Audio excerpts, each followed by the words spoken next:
ಕರ್ನಾಟಕ ಕಟ್ಟಡ ಮತ್ತು ಇತರೆ ನಿರ್ಮಾಣ ಕಾರ್ಮಿಕರ ಕಲ್ಯಾಣ ಮಂಡಳಿ ವತಿಯಿಂದ ಶ್ರಮಿಕ ವಸತಿ ಶಾಲೆಗಳು ಈ ಸಾಲಿನ ಆಯವ್ಯಯ ಘೋಷಣೆಯಲ್ಲಿ ಕಟ್ಟಡ ಕಾರ್ಮಿಕರ ಮಕ್ಕಳ ಶಿಕ್ಷಣವನ್ನು ಪ್ರೋತ್ಸಾಹಿಸಲು ಕರ್ನಾಟಕ ಕಟ್ಟಡ ಮತ್ತು ಇತರೆ ನಿರ್ಮಾಣ ಕಾರ್ಮಿಕರ ಕಲ್ಯಾಣ ಮಂಡಳಿ ವತಿಯಿಂದ ಶ್ರಮಿಕ ವಸತಿ ಶಾಲೆಗಳನ್ನು ಆರಂಭಿಸಲು ಉದ್ದೇಶಿಸಲಾಗಿದೆ. ಇನ್ನು ಈ ಯೋಜನೆ ಜಾರಿಯಲ್ಲಿರುವುದು ಸಚಿವ ಸಂತೋಷ್ ಲಾಡ್ ಅವರು ಮಹತ್ವದ ಪಾತ್ರವನ್ನು ವಹಿಸಿದ್ದಾರೆ. ಕಾರ್ಮಿಕರ ಮಕ್ಕಳಿಗೆ ಉತ್ತಮ ಶಿಕ್ಷಣ ದೊರಕಿಸಿಕೊಡಲು ಮೊರಾರ್ಜಿ ದೇಸಾಯಿ ವಸತಿ ಶಾಲೆ ಮಾದರಿಯಲ್ಲಿಯೇ ಕಾರ್ಮಿಕ ಇಲಾಖೆಯಿಂದ ವಸತಿ ಶಾಲೆ ಆರಂಭವಾಗುತ್ತದೆ.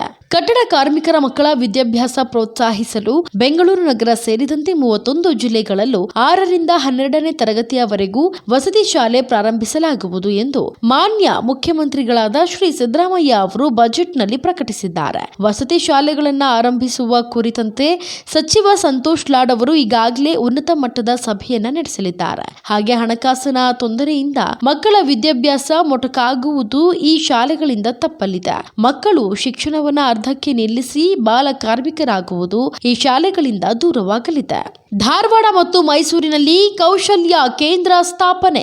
ನೋಂದಾಯಿತ ಕಟ್ಟಡ ಮತ್ತು ಇತರೆ ನಿರ್ಮಾಣ ಕಾರ್ಮಿಕರ ಕಲ್ಯಾಣ ಮಂಡಳಿಯಿಂದ ನೋಂದಾಯಿತ ಕಟ್ಟಡ ಕಾರ್ಮಿಕರ ಮಕ್ಕಳಿಗೆ ಕೌಶಲ್ಯ ಕೇಂದ್ರಗಳನ್ನು ಸ್ಥಾಪಿಸಲು ಉದ್ದೇಶಿಸಲಾಗಿದೆ. ಹಣಕಾಸು ಮತ್ತಿತರ ಕಾರಣದಿಂದ ಕಟ್ಟಡ ಕಾರ್ಮಿಕರ ಮಕ್ಕಳು ಕೌಶಲ್ಯ ತರಬೇತಿಯಿಂದ ವಂಚಿತರಾಗಬಾರದು ಎಂಬುದು ಕಾರ್ಮಿಕ ಸಚಿವ ಸಂತೋಷ್ ಲಾಡ್ ಅವರ ಕಾಳಜಿಯಾಗಿದ್ದು, ಇದಕ್ಕೆ ಅನುಗುಣವಾಗಿ ಈ ಕೌಶಲ್ಯ ಕೇಂದ್ರಗಳನ್ನು ಆರಂಭಿಸಲು ಇಲಾಖೆ ಮುಂದಾಗಿದೆ. ಶ್ರಮ ಸಾಮರ್ಥ್ಯ ತರಬೇತಿ ಎಂಬ ಹೆಸರಿನಿಂದ ತರಬೇತಿ ಇದಾಗಿದೆ.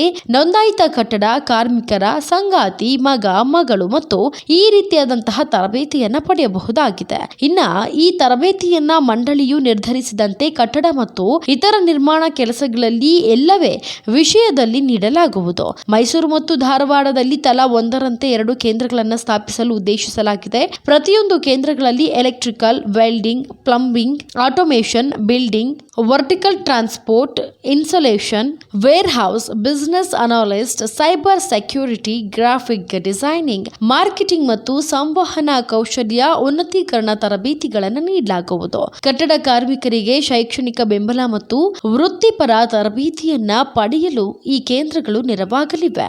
ಹೆಚ್ಚಿನ ವಿಡಿಯೋಗಳಿಗೆ ಪ್ರತಿಧ್ವನಿ ಯೂಟ್ಯೂಬ್ ಚಾನೆಲ್ ಸಬ್ಸ್ಕ್ರೈಬ್ ಮಾಡಿ, ಬೆಲ್ ಐಕಾನ್ ಕ್ಲಿಕ್ ಮಾಡಿ.